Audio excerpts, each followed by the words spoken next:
जय Malhar news चॅनलच्या सर्व प्रेक्षकांना सपना चौधरीचा नमस्कार। नंदुरबार नगरपालिकेच्या सर्वसाधारण सभेत आज कत्तलखान्याच्या मुद्द्यावरून सत्ताधारी शिंदे गट आणि विरोधी भाजपा आमने सामने उभे ठाकल्याचे पाहायला मिळाले।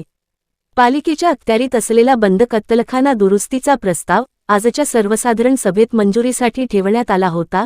याच मुद्द्यावरून भाजपाने सभात्याग केल्यानंतर नगरपालिकेच्या प्रवेशद्वारावर आंदोलन केले, तर शिवसेनेने देखील गोवंश हत्या विरोधात बॅनरबाजी करत जोरदार नारेबाजी केली आहे।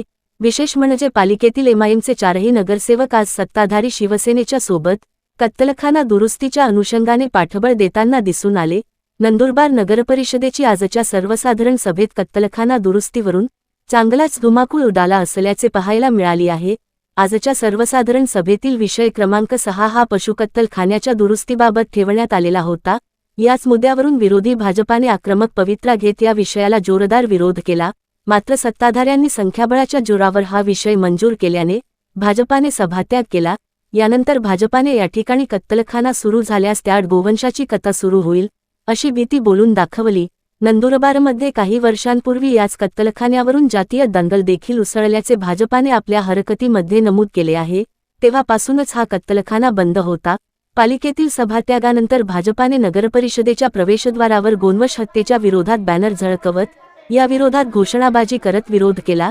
यानंतर लागलीच सत्ताधारी शिवसेनेने देखील गोवंश हत्येविरोधातील बॅनर झळकवत गोवंश हत्या चुकीची असल्याची घोषणाबाजी केली। मात्र या कत्तलखाना दुरुस्तीनंतर या ठिकाणी मशीनची कथा होणार असल्याने शिवसेना नेते आमदार चंद्रकांत रघुवंशी यांनी सांगितले। त्यांनी पत्रकारांशी बोलताना थेट पंतप्रधान मोदींनी जो कायदा केला त्यात गोवंश हत्येला बंदी केली आहे, मात्र या कत्तलखान्यात म्हशीची कथा केली जाणार असल्याचे ते म्हणाले। मुळातच न्यायालयाच्या निर्देशानुसार आणि महाराष्ट्र प्रदूषण नियंत्रण महामंडळाच्या निर्देशानुसार हा कत्तलखाना नसल्याने त्या पद्धतीने त्याची दुरुस्ती प्रस्तावित करण्यात आली असून या ठिकाणी गोवंशाची कुठलीही हत्या होणार नसल्याचे त्यांनी स्पष्ट करत, ज्या म्हशीच्या हत्येला मोदींनी परवानगी दिली त्याला नंदुरबार नगरपालिका देखील परवानगी देईल असे आमदार चंद्रकांत रघुवंशी म्हणालेत। विरोधी भाजपा या मुद्द्याच्या आडून राजकारण करून पाहत असल्याचा आरोप त्यांनी केला। विशेष म्हणजे आजच्या सभेत याच कत्तलखान्याच्या मुद्द्यावरून एमआयएमचे नगरसेवक देखील सत्ताधारी शिवसेनेच्या बाजूने उभे राहताना दिसून आले आहे। त्यांनी हा कत्तलखाना गोवंश सोडून इतर जनावरांसाठी सुरू करण्यास हरकत नसल्याचे स्पष्ट केले। हा कत्तलखाना सुरू झाल्यास बेकायदेशीर कत्तली रोखल्या जातील असा विश्वास त्यांनी व्यक्त केला। आजच्या पालिकेच्या सभेत याच विषयावरून गोंधळ झाला असला तरी आगामी काळात हा मुद्दा आणखीन तापणार असेच आजच्या एकंदरीत परिस्थितीवरून दिसून येत आहे। सपना चौधरी, जय मल्हार न्यूज, नंदुरबार। की गोवंश हे सरकारकडून बंदी आहे, तर त्या ठिकाणी गोवंश हत्या हे होणार नाही आहे। हे जे आहे हे म्हशीचं जे वंश आहे त्याला सरकारने मान्यता दिलेली, त्यासाठी आपण हे करणार आहोत। आणि महाराष्ट्र पोल्युशन बोर्ड कंट्रोल यांच्या नियमाप्रमाणे आपल्याला ते स्लॉटर हाऊस बांधायचं आहे। त्या हिशोबाने ते सगळं ठराव घेण्यात आले। पोल्युशन कंट्रोल बोर्डने हे दिलेलं आहे सगळ्या नगरपालिकांना आणि हे सगळ्याच ठिकाणी कार्य चालू आहे। हिंदू समाजाची भावना दुखले जाणार नाही, त्यामुळे आम्ही गोवंशाच्या विरोधात आहे।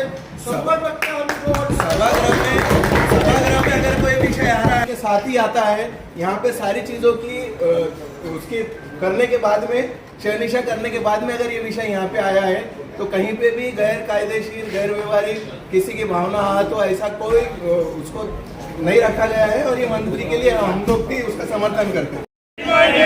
गोवंश हत्या बंदी झालीच पाहिजे, हत्या बंदी झालीच पाहिजे, झालीच पाहिजे, गोवंश हत्या बंदी झालीच पाहिजे, झालीच पाहिजे, गोवंश बंदी हत्या झालीच पाहिजे, झालीच पाहिजे, झालीच पाहिजे। आणि सरकारने जी मान्यता दिली त्या हिशोबाने जे आपण गोवंश हत्या ही बंद केली पाहिजे आणि रद्द केली बंदच केली पाहिजे।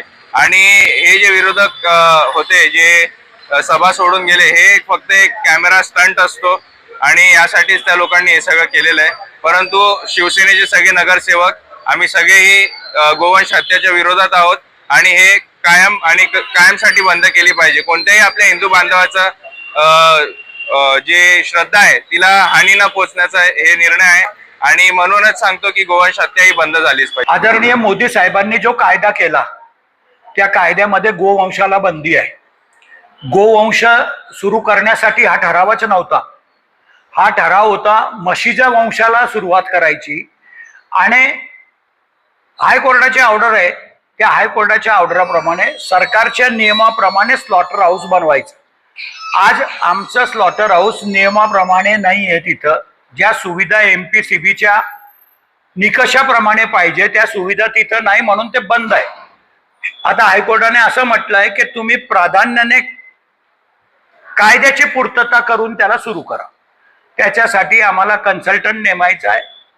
आम्ही गोवंश सुरू करणारच नाही, पण ज्याला आदरणीय मोदी साहेबांनी परवानगी दिली आहे त्या म्हशीच्या वंशाला परवानगी नंदुरबार नगरपालिका सुद्धा देईल. ते त्यांनी समजून घ्यायचं आहे ना, त्यांचं केंद्राचं सरकार आहे, त्यांना कळलं पाहिजे की त्यांच्या नेत्याची काय भूमिका आहे.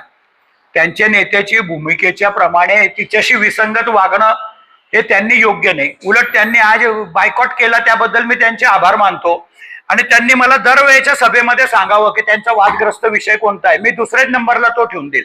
म्हणजे त्यांना दर सभेमध्ये बायकॉट करायची माझ्यासाठी मदतीचं होऊन जाईल. त्यांनी बायकॉट केले त्याबद्दल मी त्यांचे आभार मानतो.